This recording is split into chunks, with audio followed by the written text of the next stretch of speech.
When I finished my university, it was in '93. And '93 was a difficult time as well. It was we had a economical crisis at that time, and it was hard to find also a job. I think it's what you need to show for your first job. I think is to be daring, to have accept flexibility.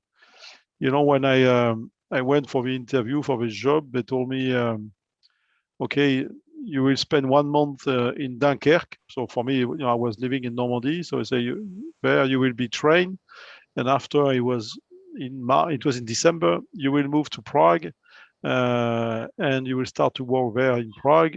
We don't know for how long, maybe 9 months, maybe more. But if it doesn't work, you will go to Russia. So, and I have to say, I prefer at that time. I really, you know, pray for Prague and not for Russia, because it was in the middle of Siberia, the job. But I think, you know, the first job, you have also to accept this type of risk, and especially when the conditions are hard. If you think it's a good learning experience as well. You know, at the end, what is important is to, as we say in English, is to be on the ladder, you know, on the walking ladder, to start to do something. So when I finished the study, I had the luck with because you always have some chance, you know, in your career development. Somebody from university was working with the industry.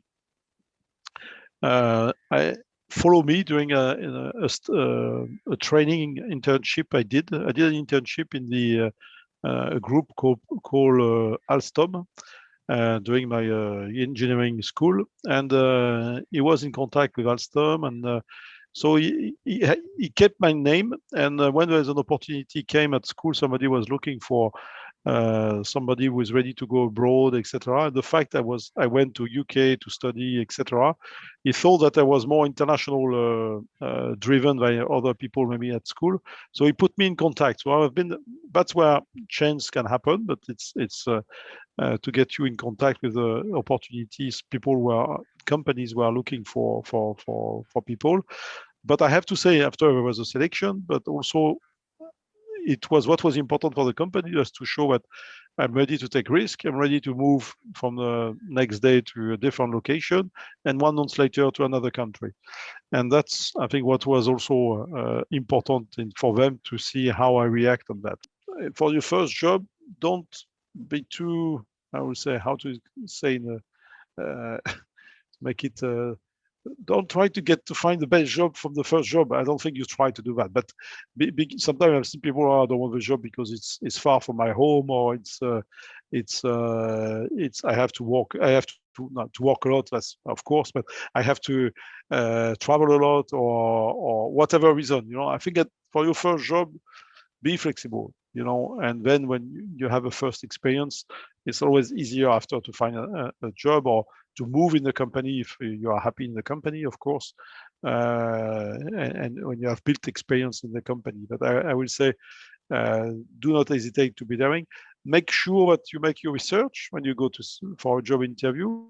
I think it's important also that you give confidence to the people who interview you, where, you know, your first job is not about your CV. It's about you as a person. So it's how you behave during the interview more than are you good in physics or whatsoever. I think it's, yes, of course, your position at the end of the year could have an impact, but it's also your behavior. So how you behave during the interview, how you show your interest for the company, for what are the subjects you are motivated for.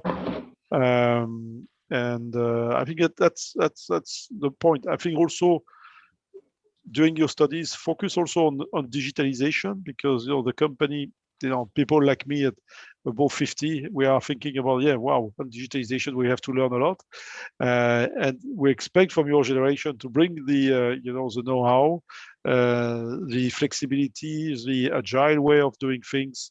And I think that's also, it's not to be an IT expert. You know, I don't talk about that, but except if you want to go to IT. But if you are not interested in IT, it's really about bringing this your experience of digitalization you can get at home or in your university, and also you can develop yourself. There is also a different program now online you can develop yourself, which is I think facilities that we didn't have when I was your age.